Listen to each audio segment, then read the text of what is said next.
So may dumating sa akin na package kahapon and papakita ko sa inyo kung ano to. So ito ay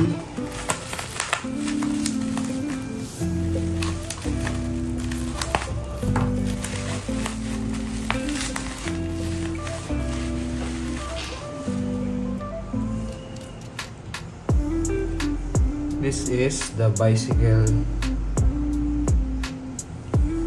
Gundam playing cards. I got this from Ranit Decks,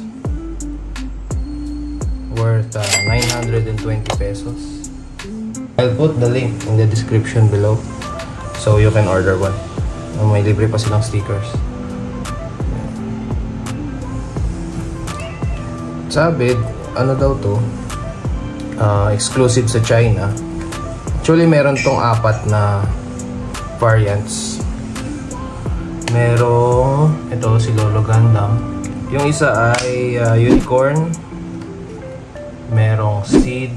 At saka merong Double O, si Exia.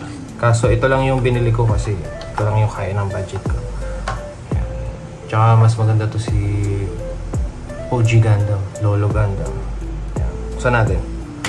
Check natin kung ano tsura ng loob.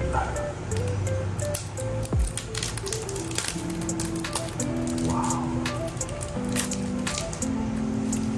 Siguro kapag nagka-budget ulit, siguro ang sunod kong bibilhin is yung Unicorn.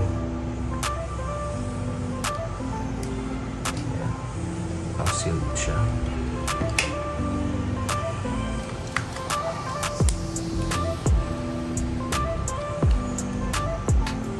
Maganda tong isama sa collection as a Gundam fan. Kasi mura lang siya 920 pesos. Tapos kung hindi mo naman siya ipapang laro, diba? Wow. Ito yung Joker, si Amuro Ray, and si Char Aznable. So silang dalawa yung Jokers. Ayan. And then Ace of Spade. So ganito yung Spade. Okay.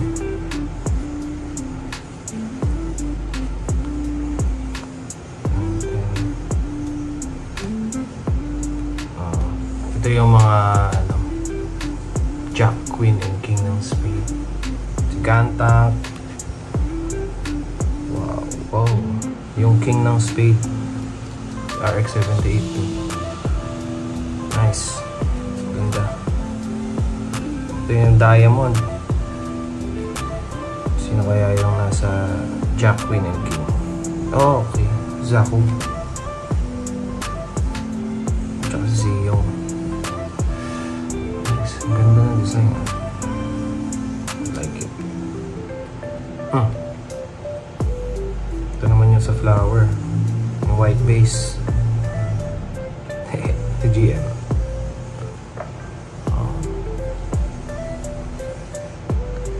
Nice, ganda.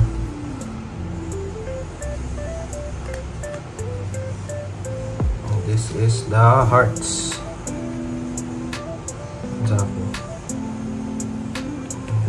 Ziyong suits. And meron tayo dito illustration. Ito yung iconic na laban ng RX-78-2 and Ziyong. Nice, ganda. So yun lang. Ilalagay ko na lang yung link ng kung saan ko ito nabili sa description. And see you next time. Thank you.